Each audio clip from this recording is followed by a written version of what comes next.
Why is the Trinity so important? It's the Christian belief that makes Christianity Christianity, because it's how we know who God is. If we don't have the Trinity, then we don't have the Christian God, and we don't have Christianity.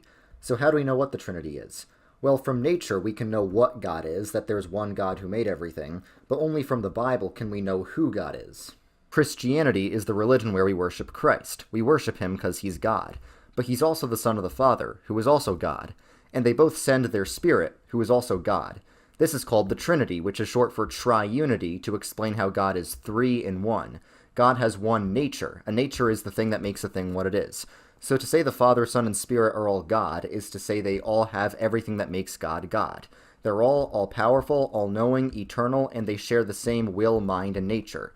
I don't think they're going to get the irony that this is exactly what Paul warned against. I am astonished that you are so quickly deserting the one who called you in the grace of Christ and are turning to a different gospel. Not that there's another gospel, but there are some who are confusing you and want to pervert the gospel of Christ. But even if we or an angel from heaven should proclaim to you a gospel contrary to what we proclaim to you, let that one be accursed.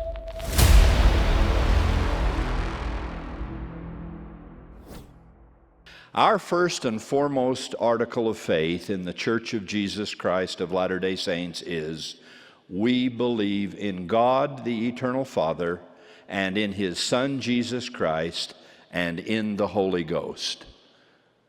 We believe these three divine persons, constituting a single Godhead, are united in purpose, in manner, in testimony, in mission.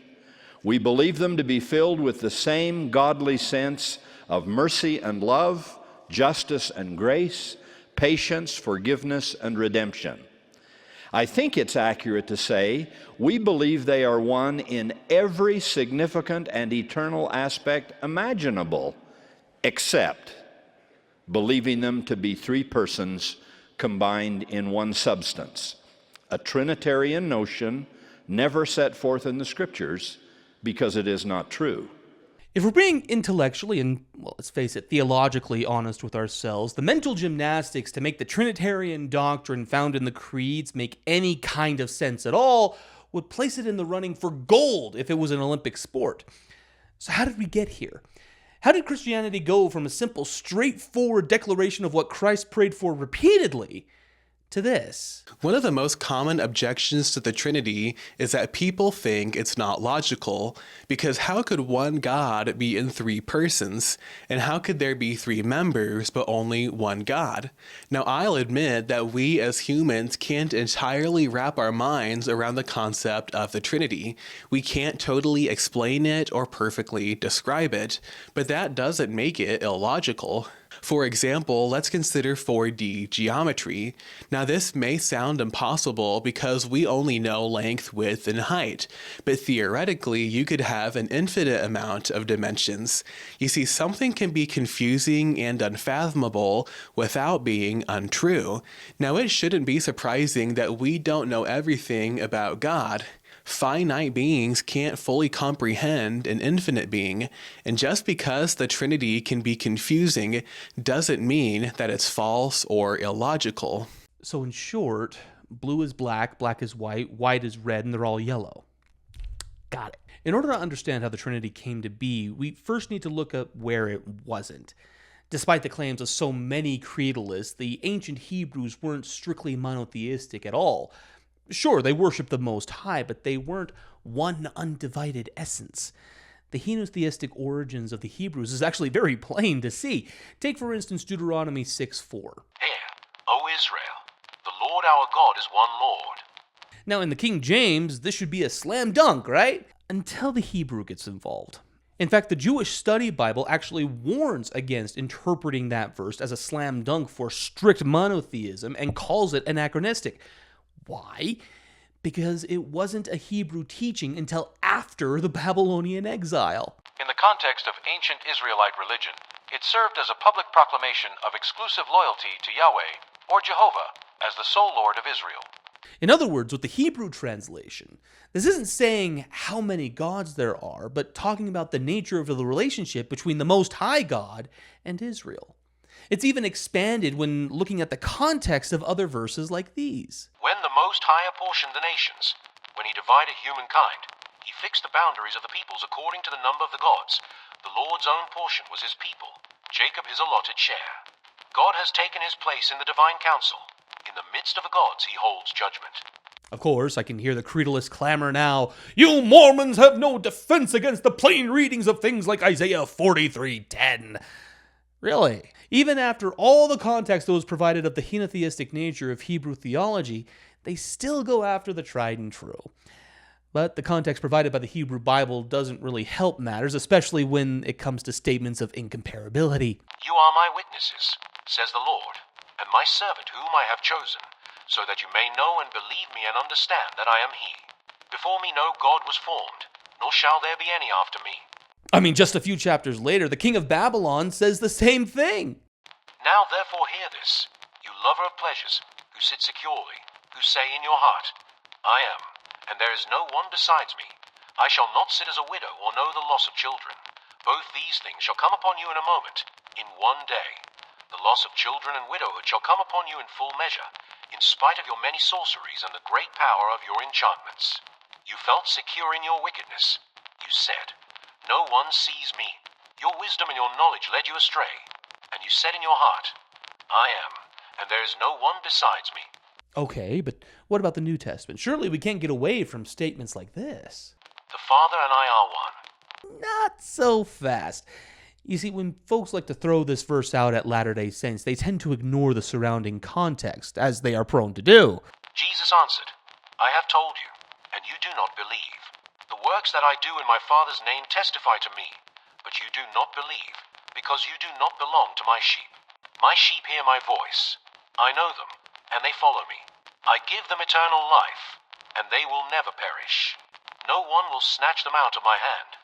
What my Father has given me is greater than all else, and no one can snatch it out of the Father's hand. The Father and I are one. The Jews took up stones again to stone him. Jesus replied, I have shown you many good works from the Father. For which of these are you going to stone me? The Jews answered, It is not for a good work that we are going to stone you, but for blasphemy, because you, though only a human being, are making yourself God.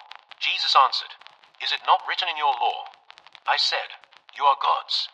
If those to whom the word of God came were called gods, and the scripture cannot be annulled, can you say that the one whom the Father has sanctified and sent into the world is blaspheming because I said, I am God's Son?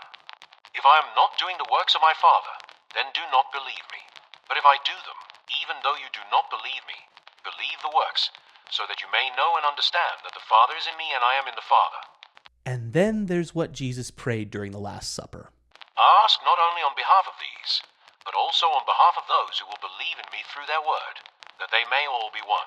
As you, Father, are in me and I am in you, may they also be in us, so that the world may believe that you have sent me. The glory that you have given me I have given them, so that they may be one, as we are one, I in them and you in me, that they may become completely one, so that the world may know that you have sent me and have loved them even as you have loved me. Honestly, the entire notion of the Godhead, as understood by Latter-day Saints, is more in line and easier to understand than the Trinitarian notions that didn't start to become popular until decades after the apostles were gone. And that's where things get really tricky. You see, when someone starts an honest inquiry into the origins of the Trinitarian doctrine, they find that it didn't just sprout out of thin air, but it also has no origins in Christian or even Jewish thought. It comes from Greek philosophy, specifically Plato. And one of Plato's biggest fanboys was Philo of Alexandria, who took the original Hebrew idea of divine wisdom and then just slapped a Greek logos on it. Now, many folks would like to think that Philo's thought provides some validity to John 1:1, for instance.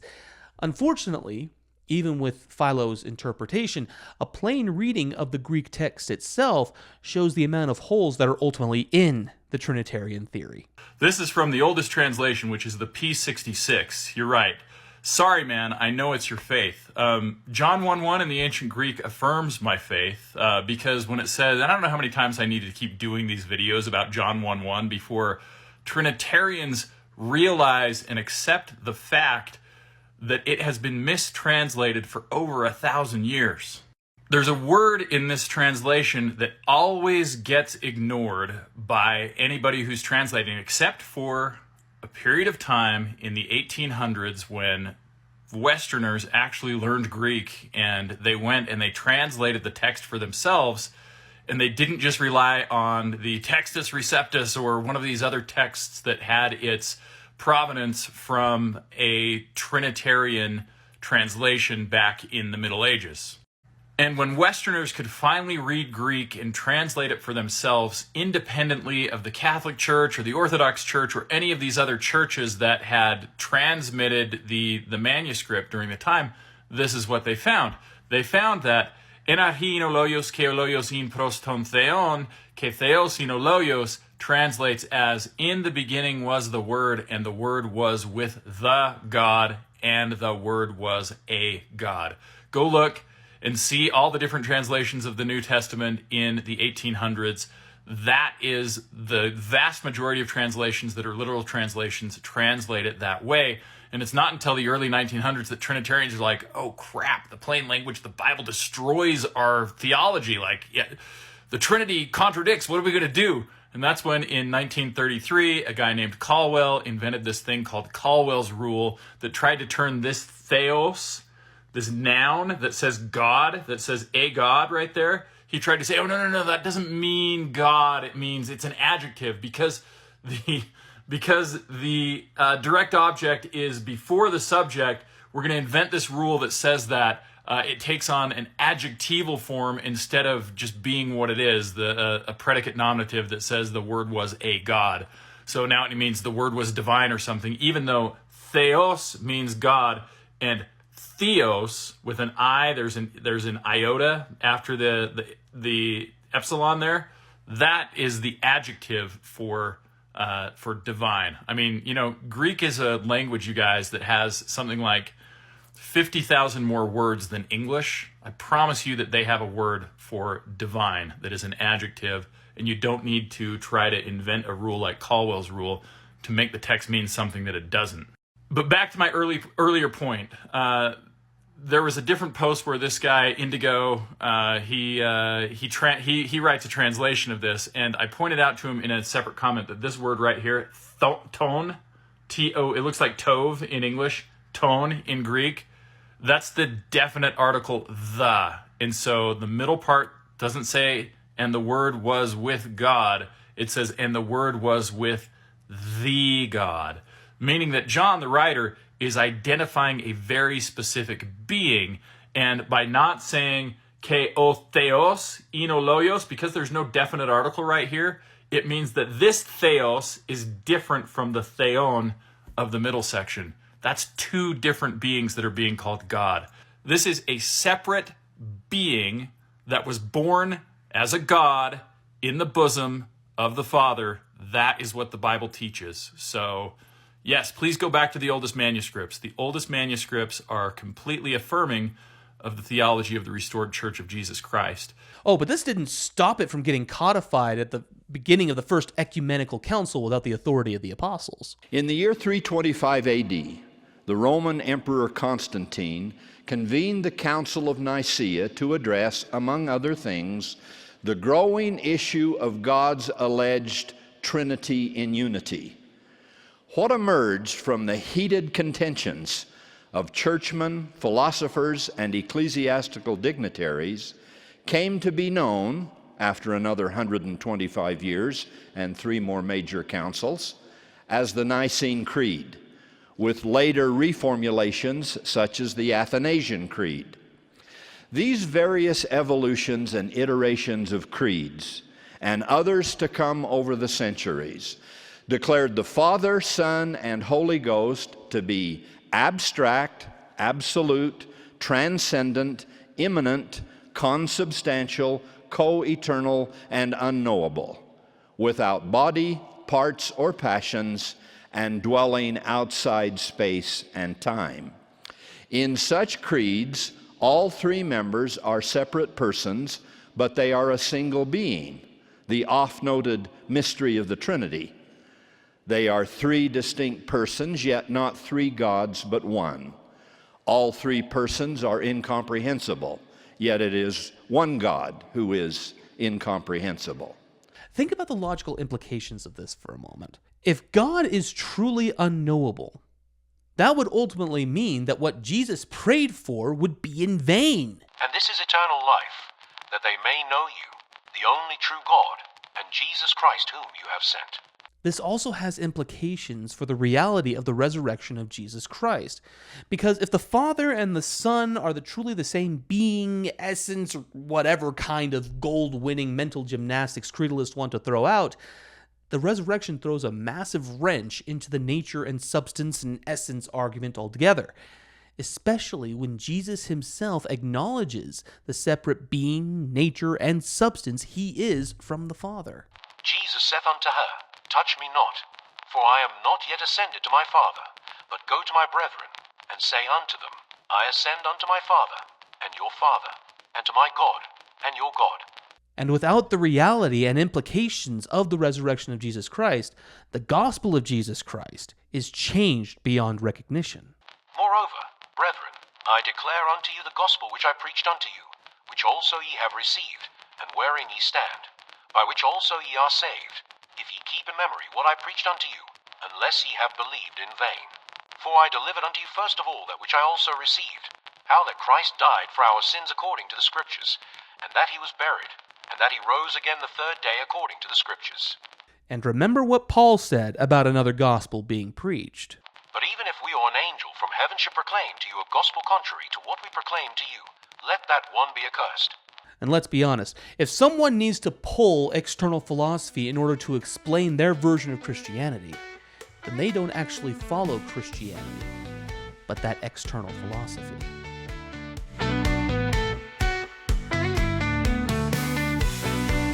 Hey guys, if you like this video, be sure to hit that subscribe button and notification bell so you're aware when new videos drop. Thanks for watching.